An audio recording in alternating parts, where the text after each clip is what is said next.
Hello ladies and gentlemen, and welcome back to Endless Space 2 with Zebu Nation. And we're returning right back where we left off in the previous episode, which is at war with the Cravers. And, I've been analyzing our empire a little bit, taking a step back and looking at things.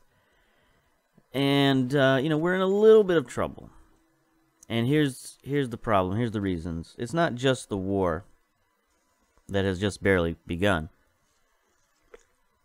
The bigger problem is that we have this war, and at the same time we're going through rapid expansion and rapid growth. We have all these new colonies popping up, and it's draining on our resources. So if you look here, we're only making 55 influence. We're negative 31 manpower a turn, because we're now suddenly sending people off into the military, we're sending people off into new colonies, and just our manpower is dropping and dropping. So we might not have a lot of soldiers left to defend our systems should the need arise. And then finally, our dust production is low and it's dropping. And as you can see there, the number one cause right now is military upkeep, and that military upkeep is only going to increase. It's going to double, it's going to triple once we get all these fleets built. So, we got some issues, we got some problems. We're going to need to either win this war or have a quick peace. But I don't know how much the Cravers are really into signing peace treaties once a war happens.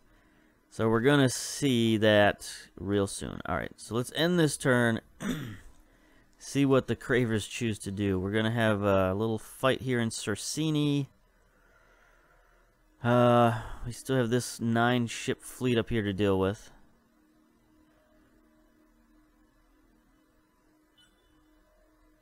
Something happened. I heard the beep. There we go. Your outpost turned into a colony on Dobrynia. Finally. Finally. So that's going to finally give us a little bit more dust production here. Colonized, we need to add the colonial exchange there real quick. We need to add all this stuff. Xenotourism. Pulvis production. So we need to get dust going. Level 2. We'll go to level 2 real quick, because that will increase the dust production as well. What'll this do? It'll give us plus 4 dust per person on planets. So it's not going to help us right off the bat. But it will help us some. So any help is better than no help. And then as soon as we get an extra population here, well, we could even shift some population here and then colonize Dobrynia 4. We got some gerrymandering to do. So let's see, where do we have excess population? Right here, we got excess population. Do any of these guys do well? They do well on fertile. Hisho. Let's see. What was that? What was the name of that place? Dobrynia, that's right. So it's an Arctic planet, cold, sterile. We might want to colonize Dobrynia 4 first. What do they have? Oh, they've got the tunneled slip gates. That's right. This +1 star system trade value. That's interesting. And I finally figured out what this multicolored thing here in the corner is, where it says set this symbol penalty to 0 on system. And basically that symbol encapsulates everything. So it's it's yellow, green, orange, and blue, which is just food production and science.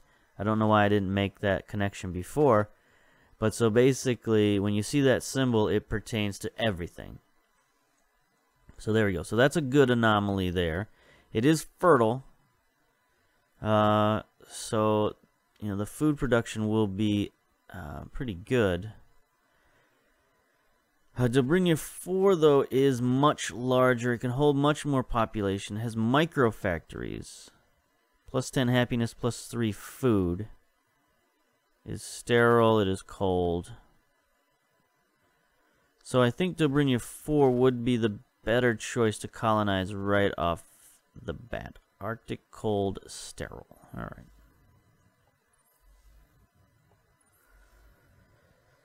Okay, so we'll send some people from Rhea. We'll send these Hisho, because they're better on sterile. Send them to, not to Mira, but to Dobrynia. Alright, so we need some hardy colonists out there. And now we've got room to grow a little bit more here on this Pictor. We still have these jokers hanging out. You know, I hope they'll defend our system if push comes to shove. But if not, that's alright. What do we got here? We got one S Invader 4, 17 attack, 124 defense. That's crazy. Versus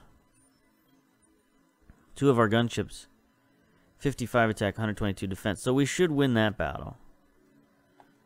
It's not too much of an issue. Now we've lost vision on this fleet here, so we don't know where they could go. They could go anywhere. So we're going to have a fight here at Cercini. We're going to have a fight here at Pixis. Who knows what's next? Who knows? Only the Shadow knows. Alright. So Gemini, we now have a new gunship. Put that in there. So we got fleets popping off all over the place. So let's see. New colony at Dobrynia. That's good. Kalgaros and Harashims have increased their population. We still got room to grow on both of those places. There's the gunship. Escort up next. Price of luxuries has increased. Now this is something we could also do if we need money, right? You know, so when push comes to shove in the war, we can start selling some of these luxuries, get money for them. Let's see, what are the asking prices here? So we get 34 per luxury for the Eden Incense. Now that's probably, when we get to our next level of colony, that's probably the luxury we'd want to use to upgrade our next colony. Proto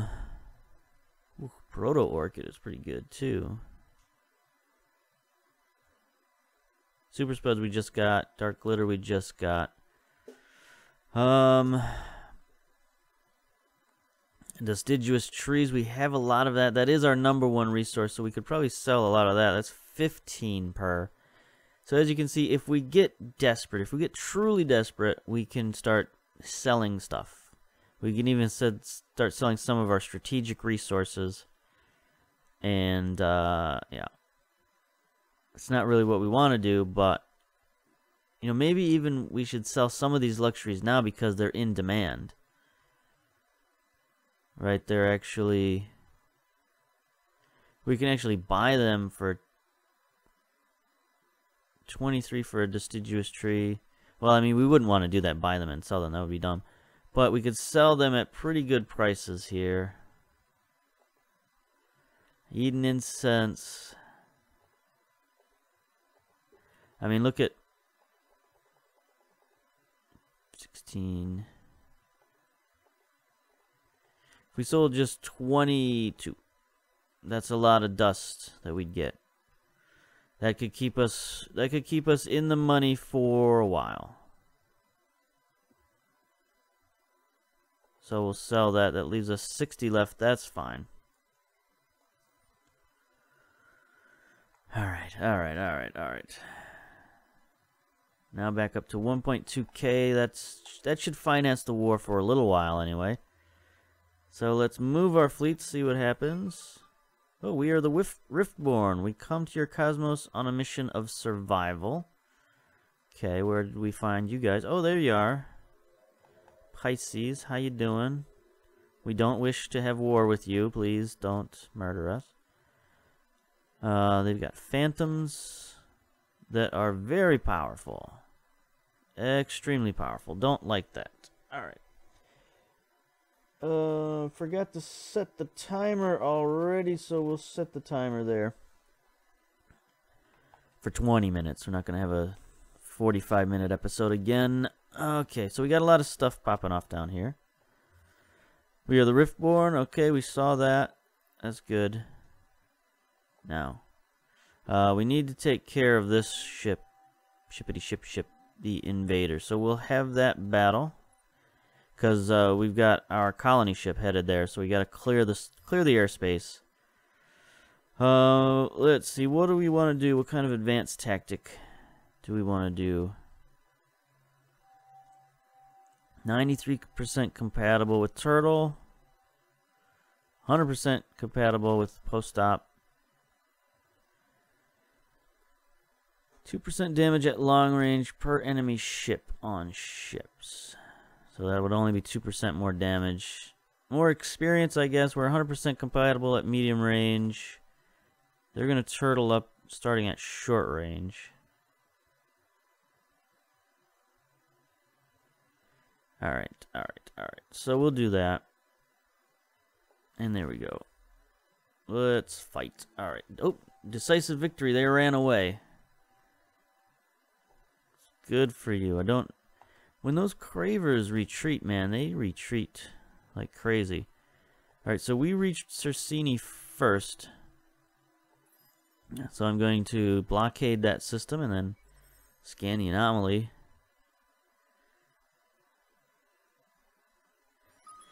At S1E 4, what do we got here? Expedition successful. Dust ruins.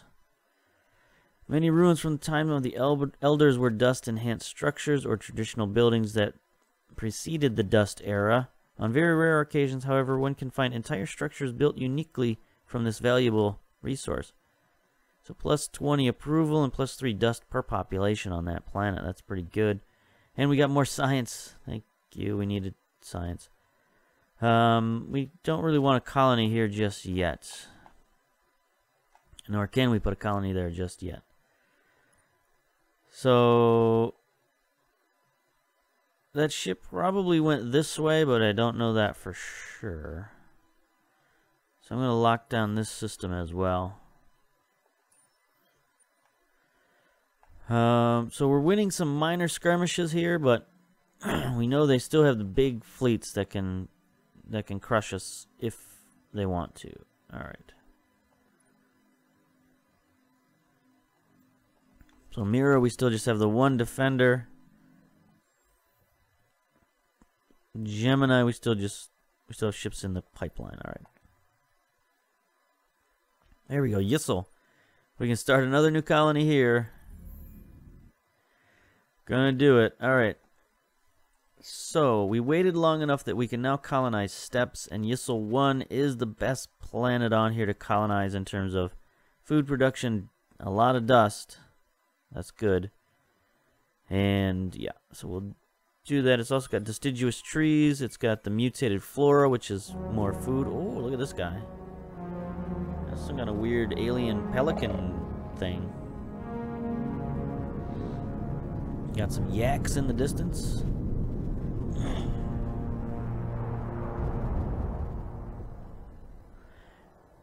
Yeah, it's a cool planet. I'd live there. I don't know about you, but it looks pretty good to me. All right, so we're going to start this outpost.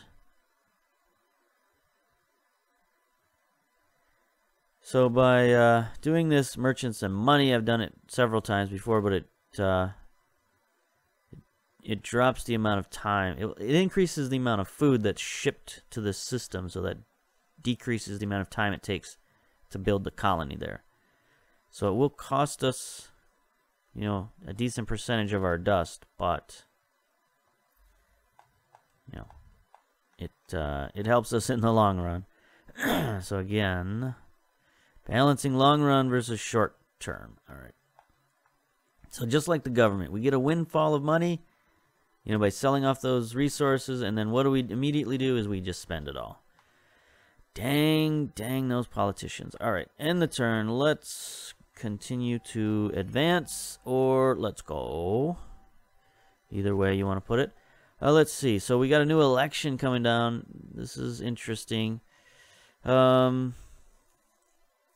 industrialists are still in power. I think we need the industrialist laws still in effect. So we're going to give our official support to the industrialists. Let's get the election going on here. Militarist party is... Oh, it was leading until... What system was that brought them through?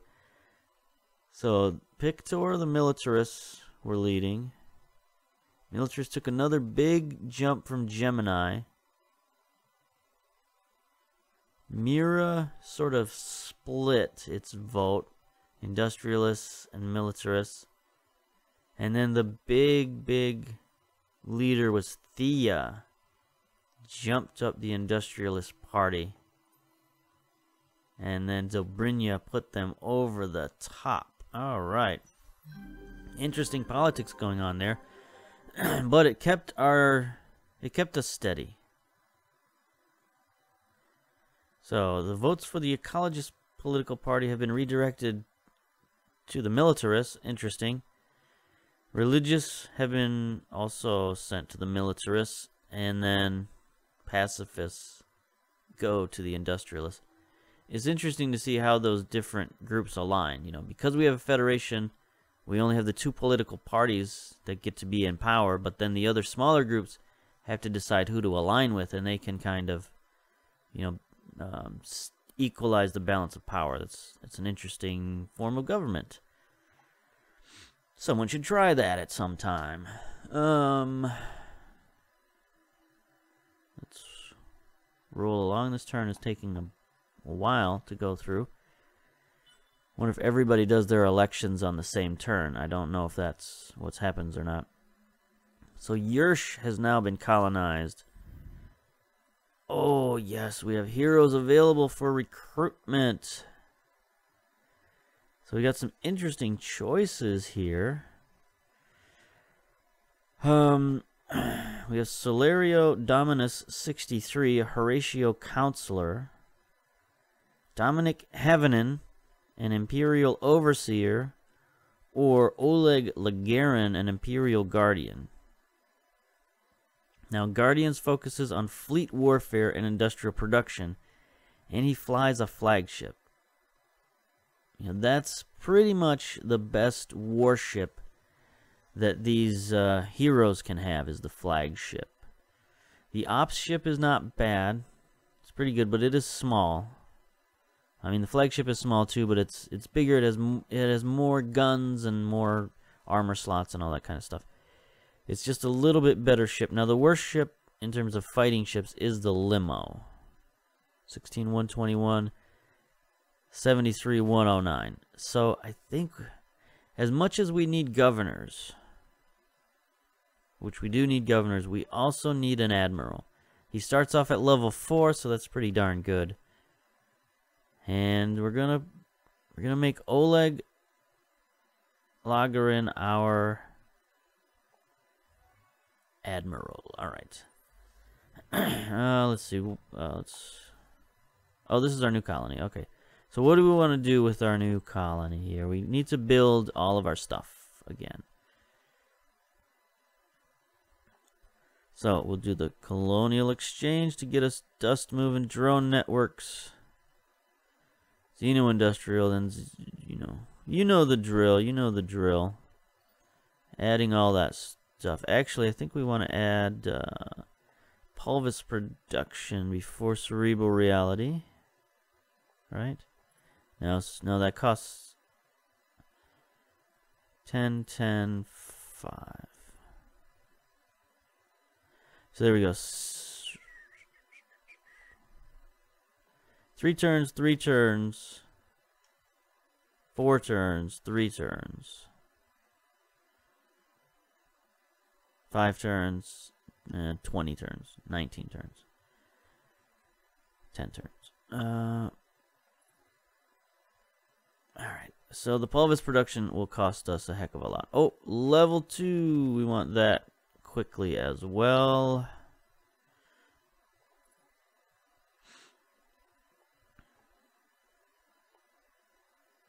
So that only takes 1 turn, so we'll put that first. And then I accidentally deleted something. I deleted the interplanetary network, so let's add that.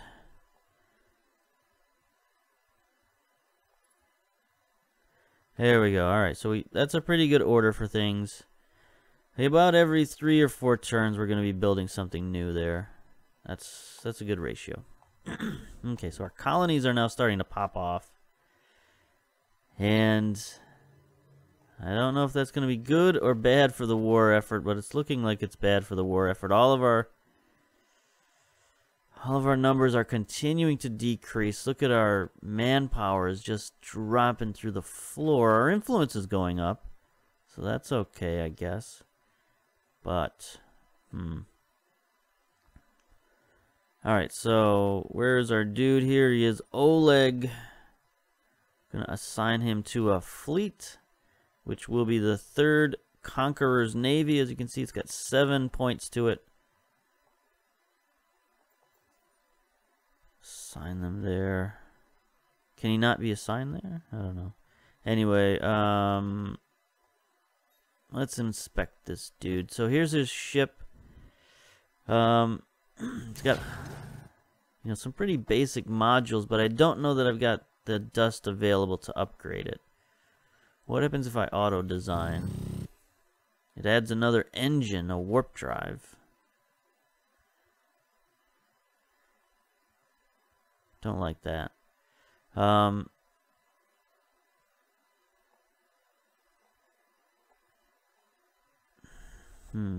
Weapon, defense, weapon, defense. So there's not much I can do in terms of deciding what kind of modules this guy has. It's not very, it's locked in. You got weapons and armor, and you got 1 module. So what 1 module should we put on here? Probably some kind of fleet thing, right? Titanium enhancer, which would increase. Oh, I see it. He can't have the fleet things because he's not a support ship. Only support ships can have those kind of fleet modules. So other than that, he could have the repair bots repair himself, or the titanium enhancer to do more damage. I'll get the repair bots because this guy is expensive to repair. He's got 1 shield, 1 armor. Basic slugs, basic torpedoes. So it'll cost me 531 dust, 1 Hyperium to upgrade this ship. And it's like half the dust in the Empire to upgrade this 1 ship. I don't think that's worth it. Whoa. Let's reset the design.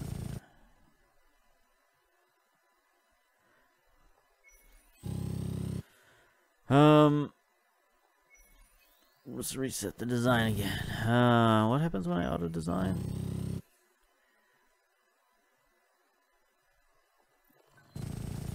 Okay, it upgrades. He's got basic slugs. So yeah, I will do this. I will. Alright, enough hemming and hawing. Again, it's a lot of money, but we can make money elsewhere. And I would rather have a defensive module there.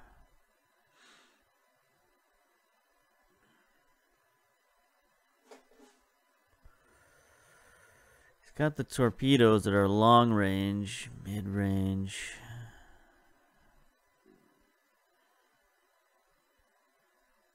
I mean, I thought about putting the Gallifire lasers on here, but that would probably cost even more, so we'll just apply that design.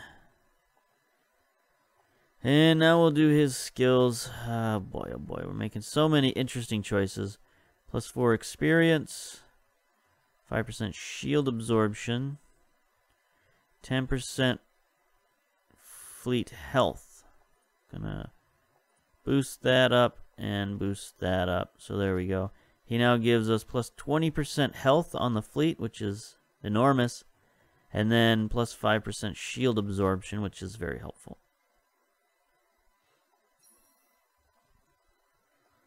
So he's going to make an interesting addition to our fleet if we can assign him there. I don't think we can, though. Cannot assign him there. Mira, Paraxis, Heracles, Dubrinia. Where do we want to assign him? If we can't assign him there,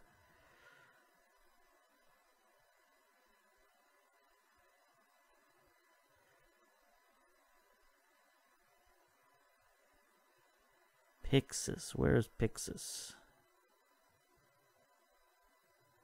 No, that's in danger right now. I don't think I want to do that. Everybody else just has one ship everywhere. I guess we'll put him on Gemini and then see what happens there. Alright, so that was not the greatest turn in the world, but that's alright. So we'll have an escort and then a corvette, and he'll have his own little fleet there. So these guys, yeah, they've used up all of their points. Alright. So I need an extra point there. What's this guy doing? Oh, he's the guy who's going to finally get repaired.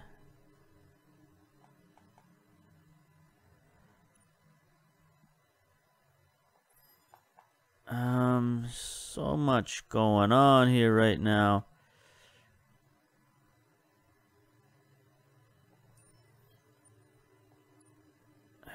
So they're sending a lot of ships here to Cercini.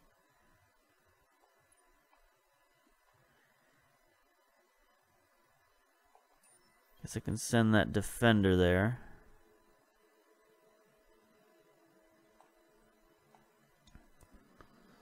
I don't know. Again, we're winning the skirmishes, but battles, not so much. Not so much.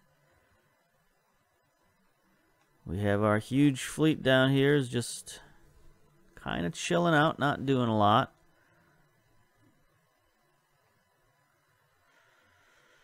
If I sent that over here, that might make them very nervous, but it would leave our home systems a little bit defenseless. We'll wait until we get a larger fleet elsewhere.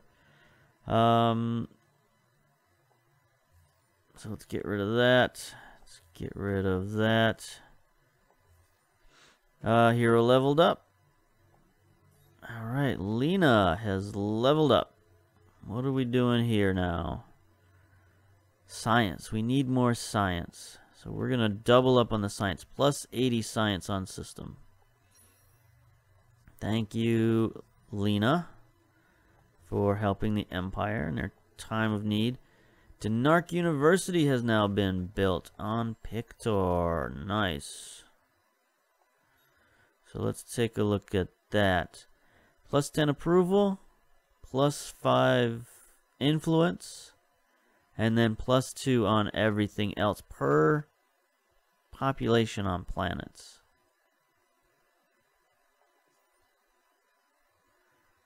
So Pictor is now popping off. We need more population on Pictor. Look at Rhea. Rhea's going crazy. So is there any place...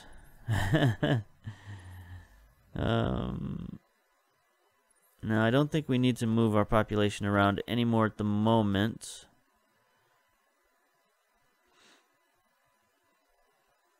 Spin project.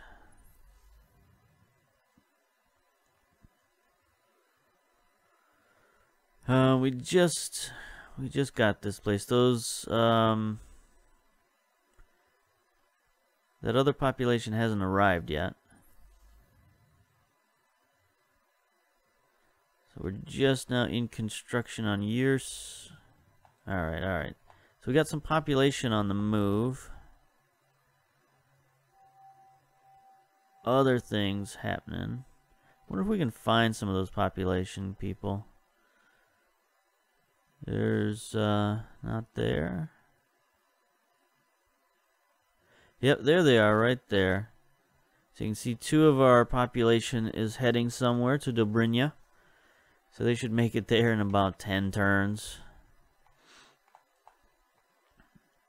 Okay, there's our timer. A little bit of a short episode here. Let's just finish this out. Level 2 on Dobrynia now, so that's good. Dobrynia should be producing dust. You can see our dust is holding solid a little bit, plus 87. That's not the worst in the world. Our manpower is still awful. Influence is still 100, so that's okay. And we'll move our ships here for this last turn. Our poor colony ship is just about to reach its awful conclusion there. This settler can now create another new colony on Pixis 2. I mean, that's a pretty decent planet. I really like this planet. So as much as I don't want to be colonizing right now, it's too good of a planet. I mean, look at that. That's like beautiful, man. Falling star. I think that's our ship coming in, our colony ship, getting ready to pollute this Garden of Eden. We don't have enough money to send merchants and money over there, so that's not good. It costs more than usual too, 650. But anyway, our colony is now being established on Pixos. So there we are. There's the state of the universe. Somebody sent off a probe here. You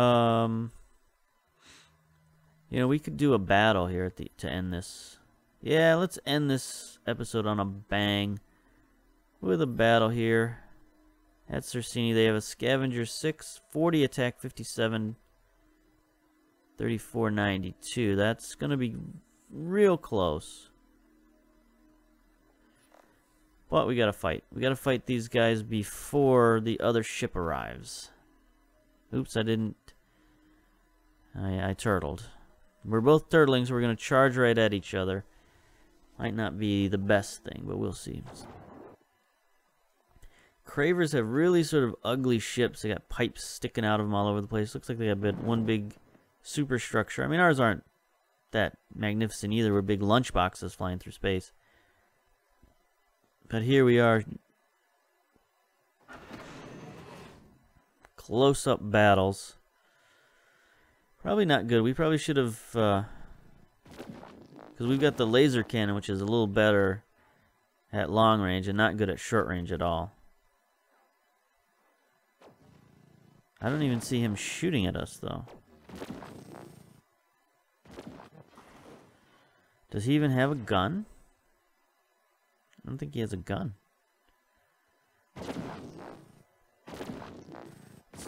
Let's increase the battle speed a little bit here.